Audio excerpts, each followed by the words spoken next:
o medo está instaurado. Medo da economia, medo da política, medo do novo governo, do governo passado, taxas, conflitos internacionais, enfim. E você fica aí acompanhando só aquele youtuber que vai falar para você sobre o melhor ativo para comprar agora, ou o pânico sobre tudo que está acontecendo no mundo. Só que eu tô aqui para te falar que mais importante do que você saber qual que é a ação, qual que é o CDB, qual que é qualquer tipo de título que você vai comprar, é você ter um bom portfólio. Mais importante do que tudo isso que você está ouvindo por aí, ou o medo que você está tendo também, é você ter um bom portfólio. Agora, se você quer saber o porquê, fica comigo até o final desse episódio que eu vou te provar, e não só com aquele ativo que deu super certo, aquele papel que comprou e explodiu a carteira. Não, pelo contrário, vou te provar com um ativo que deu muito, mas deu muito errado. E se você discorda de mim, fica comigo até o final também, para você saber qual que é esse ativo e por que mesmo tendo ele nessa carteira, faz sentido você ter um bom portfólio, e aí vai corroborar ainda mais com o que eu estou falando para você, que é mais importante o portfólio do que o ativo em si, beleza? Então, se você quer saber, fica comigo até o final desse episódio. E antes de mais nada, óbvio, se você ainda não é inscrito, já se inscreve, já deixa o like, compartilha esse episódio também. Não esquece de seguir a gente no Instagram, @moneyplay_podcast, e o meu pessoal, @Fabrício_Duarte. E bora lá, por que é tão importante a gente ter um bom portfólio? Primeiro, vou começar aqui dando o exemplo de dois grupos de pessoas que carregam consigo os problemas gigantescos ali de investimentos. Tá? Dois problemas que são mato. Quando a gente olha para o mercado, a gente vê muitas pessoas cometendo esse tipo de erro. O primeiro problema é o seguinte: já deve ter visto aquelas pessoas que ficam pulando de galho em galho com qualquer notícia que sai sobre principalmente a Selic. Selic está subindo, a pessoa ela sai da renda variável, vai para a renda fixa. Selic está caindo, a pessoa ela sai da renda fixa e vai para a renda variável. O que acontece com esse grupo de pessoas? Esse grupo de pessoas, geralmente, não vai ganhar dinheiro investindo. Por quê? Cada hora está procurando ali o que vai pagar melhor, tá? Saindo de um ativo que talvez tenha uma performance que vai começar a cair e vai para outro. Fala, agora a renda fixa morreu, quando a Selic bateu lá os 2%. Então vou tirar todo o meu dinheiro da renda fixa e vou partir para a renda variável, porque eu não estou ganhando bem. E aí depois a Selic voltou a subir, 13,75%, ficou durante um ano nesse patamar, e aí essas pessoas tiraram o dinheiro da bolsa e da renda variável como um todo e jogaram ali 100% na renda fixa, porque, tá me pagando bem, então não vou mais correr risco.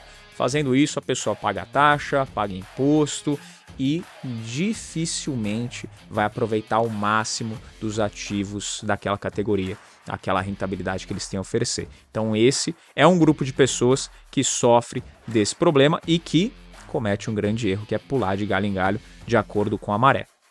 O segundo grande problema que outro grupo de pessoas também está exposto e acaba cometendo esse erro, é o concentrar a carteira em ativos que estão muito correlacionados. O que é a correlação dos ativos? É aqueles que se movimentam igual, né, num grande resumo. Aqueles ativos que vão ter uma curva muito parecida. Então, quando um cai, o outro cai. Quando um sobe, o outro sobe, de acordo com o que está acontecendo aí no mundo também.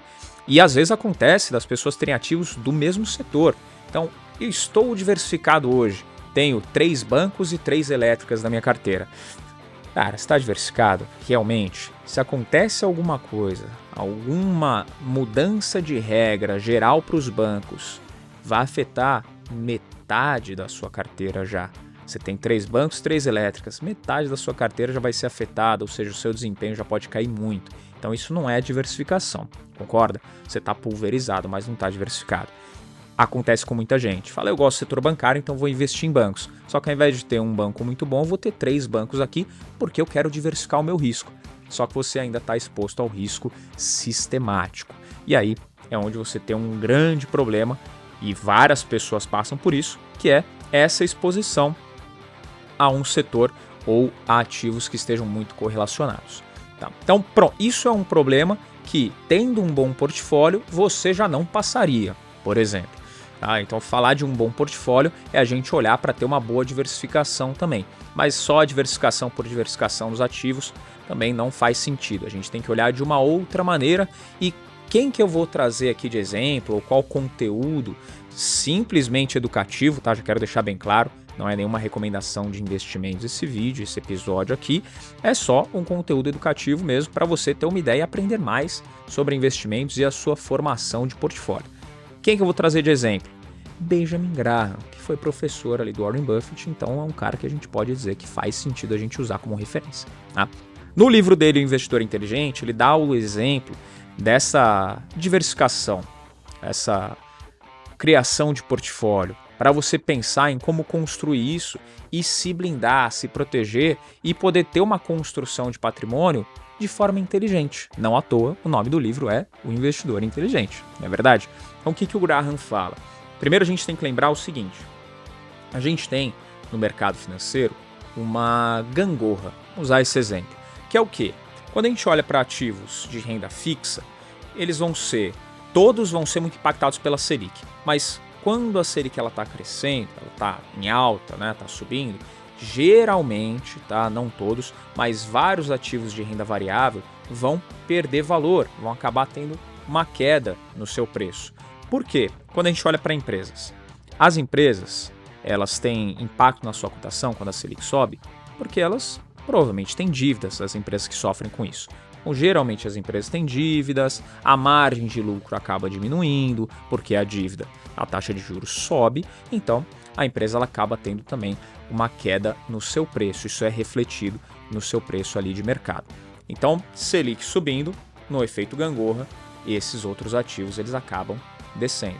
E o contrário também acontece, a Selic caindo, como tem acontecido agora, na última reunião do Copom já teve uma redução e a perspectiva que nas próximas também continue acontecendo, está caindo a Selic, as empresas começam também a ter uma valorização, uma apreciação com o seu preço de mercado. Tá? Só que o que a gente vai olhar nos dois extremos? A gente tem de um lado a Selic, tá? Não a Selic em si, né? A taxa Selic ou a Selic, ela é o que vai dar a base para a gangorra. Mas de um lado a gente tem um título que é o mais seguro de todos, mais seguro até do que a poupança, por exemplo, que é o Tesouro Selic. Pô, mas não tem o Tesouro IPCA, o pré-fixado? Tem também. Também tem uma mesma base de segurança, só que eles têm mais variação, tá? Tanto o IPCA+, quanto o pré-fixado, eles têm uma base de variação um pouco maior, são mais voláteis. E aí você pode até tomar um pedágio ali se você for desfazer esse título antes. Então a gente vai usar como base Tesouro Selic. Tesouro Selic seria o ativo da extrema base aqui de segurança de um portfólio, que é o ativo mais seguro e ele vai acompanhar ali a taxa de juros, a taxa básica de juros. Bom, do outro lado, o que a gente tem que concentrar quando a gente fala dessa formação de portfólio? A gente tem que concentrar em ativos que vão ser de geração de valor. Ativos que vão gerar valor. O que é ativo que gera valor? Fala, não vai entrar nisso, por exemplo, um CDB. O CDB não gera valor. Não vai entrar aqui uma moeda estrangeira. A moeda por si não gera valor. Nem criptoativos, por exemplo, eles por si só não geram valor. E aqui eu vou trazer polêmica para esse episódio, porque eu estou falando que criptoativo não gera valor e vai ter um monte de gente vindo aqui comentar como não gera valor. Os defensores do Bitcoin vão falar um monte aqui nesse episódio, mas realmente não gera valor. Tá? Por exemplo, não vai gerar um lucro ali ele por ele só. Tá? Tem valorização, é diferente, eu não vou entrar nesse ponto aqui, mas não é um ativo que gere valor. Então a gente vai olhar para ativos que geram valor, que são empresas, por exemplo. E aí tem empresas boas, tem empresas ruins na bolsa, né, em resultados. Mas a gente vai olhar sempre para o que a gente defende aqui no canal, a nossa estratégia, ativos que gerem valor e ativos de boas empresas. Então por que esses ativos geram valor? A gente vai olhar para esses ativos e a gente vai enxergar o quê? Ativos que geram empresas, né, que geram receita. Então tem alguma coisa ali que ela está produzindo, ela está vendendo, então ela está gerando receita. Essa empresa ela gera caixa, ela gera lucro e distribui dividendos. Na maioria dos casos, a empresa ela vai acabar distribuindo dividendos também. Então você, investidor, você consegue ver geração de valor dessa empresa. Então ela está no outro extremo. Só que são ativos que vão ter mais volatilidade. Eu não vou nem falar a parte de risco, nem nada. É mais volatilidade mesmo, mas são ativos que geram mais valor. Tá? E aí, pegando a base do Benjamin Graham, que o próprio livro Investidor Inteligente fala sobre, a divisão de 70-30. A gente olhar 70% para os ativos que são mais seguros que são os ativos de reserva mesmo, né? A reserva de valor, a gente pode dizer, e 30% para os ativos geradores de valor, que vão ser ativos mais voláteis, no caso, as ações, as empresas. Então, você dividir o seu portfólio dessa forma, se a gente for olhar para o efeito gangorra, quando a Selic ela estiver em alta, o que vai acontecer com o seu portfólio? Na parte da renda variável, né, a gente olhar para os ativos geradores de valor, eles provavelmente vão ter um decréscimo, vão perder valor, mas você está aqui equilibrado na parte de renda fixa, na parte de ativos mais seguros. Quando o efeito for o contrário, você também vai se beneficiar, porque você está equilibrando a gangorra, você também vai ter uma alta nos ativos de geração de valor, e aqui a taxa Selic não é que você vai perder dinheiro, a maioria das vezes você vai acabar ganhando a inflação, em alguns casos você pode até perder para a inflação, mas vai ser pouco.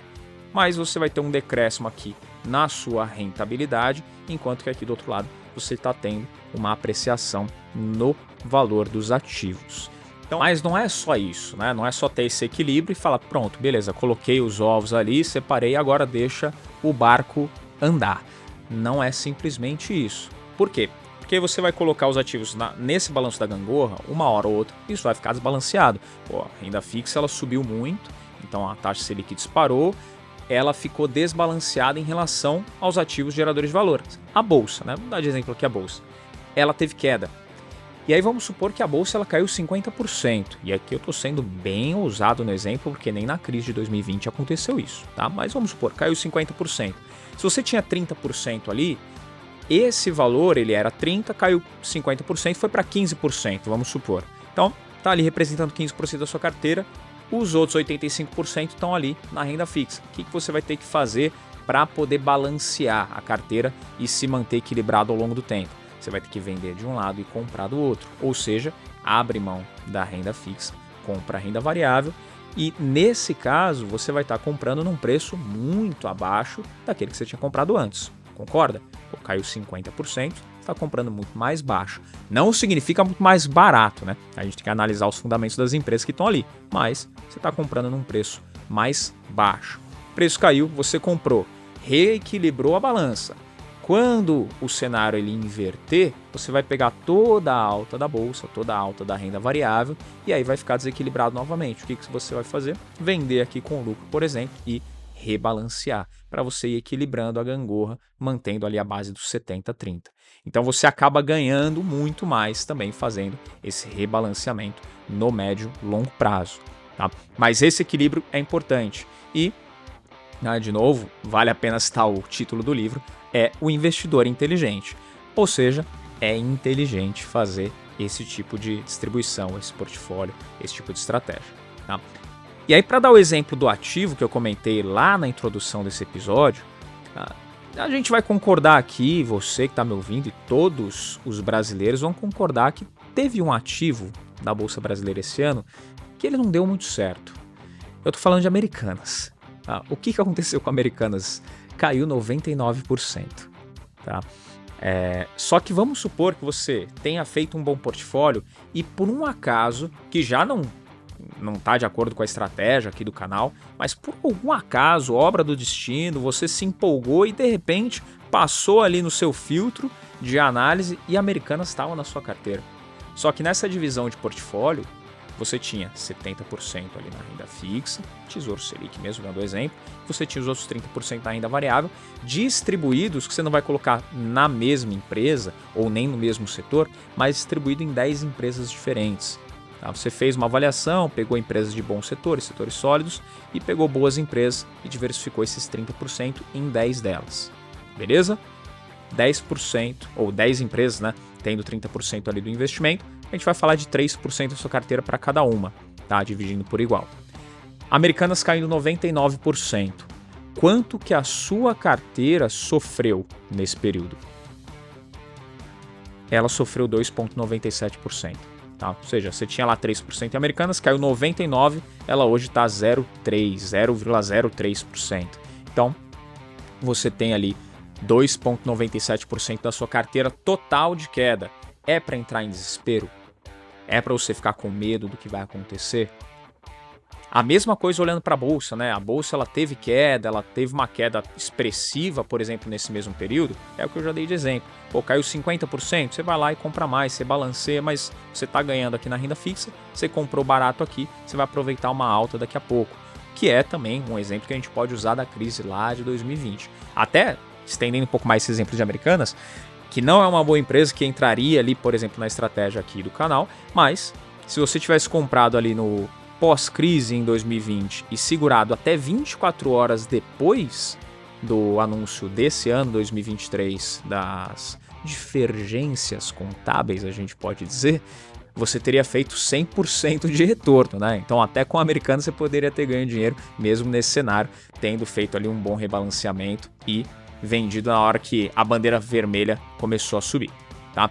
Agora, olhando para essa divisão de portfólio, 2,97%, sendo que as outras empresas da sua carteira poderiam ter subido bastante, ou seja, caiu 2,97% um ativo, mas outros, se cada um deles subisse 1%, você já estaria performando positivo na sua carteira de renda variável. E ainda assim, com todos os efeitos, na parte de renda fixa, você estaria também tendo um crescimento de valor, tá? Você estaria tendo um retorno positivo, tá? Então, essa é a importância de você entender que um portfólio bem montado, portfólio bem equilibrado, é muito melhor, é muito mais inteligente ou mais importante para você se preocupar do que ficar caçando qual ativo, qual empresa, o que eu faço, dolarizo, vou para outro país agora, vou para uma criptomoeda, um criptoativo. É muito mais importante você pensar na sua divisão de portfólio e seguindo as orientações do mestre Graham, a gente pode olhar aqui, jogando nos dois extremos da gangorra. Quando a maré estiver favorável para a renda fixa, você aproveita. Quando estiver favorável para a renda variável, você aproveita da mesma forma. Ou seja, busque fazer um portfólio equilibrado, tá? Se você quiser também, volta aqui em vários outros vídeos, vários outros episódios que a gente tem aqui do canal, onde eu conversei com vários gestores de fundos que falaram exatamente a mesma coisa, que o mais importante é ter um bom portfólio. É o que eles aplicam nos próprios fundos, que eles vão gerir milhões, bilhões de patrimônio, em alguns casos, e você que só tem que gerir os seus próprios milhões ou bilhões, fica muito mais fácil de você tomar decisões. Até porque, quando eles estão gerindo patrimônio ali dentro do fundo, eles precisam se preocupar com a liquidez, né? Então eles têm que fazer operações onde, se alguém quiser resgatar uma posição alta, eles têm que dar liquidez para esse investidor. Agora você não. Você que está investindo, você vai se preocupar com a liquidez dos seus investimentos? Sim, dentro do seu planejamento, da sua estratégia. Mas você não vai montar uma estratégia em renda variável ou para construção de patrimônio por longo prazo e se preocupar, putz, mas e se eu for pedir resgate? Eu de mim mesmo? Não, né? Você tem a sua estratégia definida. Então você pode montar um portfólio muito mais fácil de administrar e com muito mais tranquilidade que um próprio gestor de fundo. Agora o que falta para você? Conhecimento. Se você quer mais conhecimento, tem vários episódios aqui onde você pode se deleitar do conteúdo que esses gestores deixaram para gente. Então, você entendeu a importância dessa parte do portfólio? Pô, você teria perdido só, vamos colocar aqui arredondando, 3%, tá falando de Americanas. Agora, não tendo o portfólio bem definido, como que ficaria a sua carteira se, por exemplo, você tivesse 100% do seu patrimônio em Americanas? Quer dizer que 99% dele ia ter ido pro ralo. 99% do seu patrimônio ia ter ido pro ralo. Se estivesse só posicionado em Americanas. Falar, pô, mas eu vejo Americanas, eu vou nas lojas, eu vejo que o pessoal lá na Páscoa sai no tapa na fila para levar um ovo de Páscoa para casa. Nessa Páscoa eu nem sei como é que foi, acho que nem foi assim, mas já vi muita fila na Páscoa, Natal, nas Americanas. Então, pô, eu vejo a loja, tá movimentando, então é um negócio que eu confio, eu vou investir 100% lá. Não fez a lição de casa, você ia ter perdido 99% do seu patrimônio. Agora, se você tivesse 5 empresas só e uma delas fosse Americanas também, praticamente 20% do seu patrimônio, que é difícil recuperar, falando em investimentos, 20% do seu patrimônio também já teria ido para o ralo. Ah, mas não, Fabrício, fiz uma diversificação maior, tenho 10 empresas, uma delas Americanas. Mesma coisa, 10% praticamente do seu patrimônio indo embora. Se fossem 20 empresas, já diminuiria um pouquinho ali o seu risco, então você perderia menos, mas fez um portfólio só de renda variável, ainda assim você teria perdido ali 5% do seu patrimônio aproximadamente. Então, mesmo dessa forma, dá para recuperar? As outras empresas poderiam trazer esse resultado superior? Sim, mas mesmo assim você ia ter um impacto negativo. Agora, com o portfólio, não. Como a gente falou aqui, no máximo estaria limitado ali a 3% a sua perda com esse ativo, né? Os 2,97% com esse ativo. Só que na real, a gente sabe que você não teria perda de dinheiro se colocasse esse exemplo para agora, só nesse cenário 2023 até aqui. Porque a gente sabe que a renda fixa ela rendeu 1% ao mês, aproximadamente. Então, a gente olhando só para a renda fixa, mais os ativos ali de renda variável compondo a carteira, tivesse feito um bom equilíbrio, ok, mesmo tendo prejuízo de Americanas no seu portfólio, você teria ainda fechado o ano, ao invés de ganhar os 13,75, um exemplo, né, Selic ou 13,25 como está agora, você teria fechado o ano ali com 12,5. Dá para aguentar, né? Fala, pô, mas ficou abaixo da Selic. Mas a inflação está ali na faixa quase 4%. Então, você ainda está tendo um retorno real ali bem interessante. Por isso, essa divisão de portfólio ela é interessante. Agora, se você ainda tem medo e fala, pô, mas eu quero me expor num risco fora do risco Brasil, porque eu quero investir lá fora, eu acho que o Brasil não vai dar certo mesmo, estou aqui, estou agoniado, estou aflito, quero diversificar para fora do país. Tudo bem, vou investir nos Estados Unidos. Tá? Essa estratégia, falando aí do investidor inteligente, não foi nenhum brasileiro que pensou, né? Foi o Graham. Então funciona aqui, funciona lá nos Estados Unidos também. O que você tem que pensar? Vou fazer uma estrutura de investimentos lá? Não vou me posicionar 100% em ações também. Vou procurar os 30% em ativos geradores de valor e os outros 70% em ativos de reserva de valor, que são as letras do Tesouro Norte-Americano. E aí tem várias letras do Tesouro Norte-Americano também, só você pesquisar, ver a que faça mais sentido e fazer esse equilíbrio, fazer essa gangorra. 70-30, você vai estar exposto da mesma forma, com a mesma estratégia, tá? Mas exposto ao mercado norte-americano. Então a estratégia ela segue a mesma, vai investir aqui, vai investir lá, vai investir onde for, tendo essa estratégia, você consegue se proteger e aproveitar o melhor dos dois lados. Combinado? Então, espero que tenha tranquilizado o seu coraçãozinho de investidor nesse vídeo, nesse episódio, tá? E se você ainda ficar com receio, pô, manda aqui nos comentários, fala, mas Fabrício, pelo amor de Deus, fala de tal assunto que eu quero saber um pouquinho mais, manda aqui pra gente nos comentários, compartilha esse episódio também para aquela pessoa que ainda tá um pouquinho receosa, tá entrando em desespero, ou que nem começou a investir porque tá com medo do que vai acontecer, como eu ouvi esses dias, eu fiquei com o cabelo em pé, pessoa falando que tinha tirado dinheiro de todos os lugares, estava com dinheiro em casa porque não sabia o que podia esperar do Brasil desde o começo desse ano, não é verdade? Então, fiquei com o cabelo em pé, fiquei um pouquinho preocupado com a sanidade mental dessa pessoa com quem eu conversei, mas enfim, a gente não julga, né? A gente só escuta e segue o jogo. Então, se você tem aquele amigo que tá com um pouquinho de receio, manda esse episódio aí para ele poder acompanhar também. Não esquece de se inscrever aqui no canal, deixar o seu like e seguir a gente lá no Instagram, @MoneyPlay_podcast e o meu pessoal, @oFabrício Duarte. E eu te encontro onde? Aqui mesmo, nosso próximo Money Play. Tchau!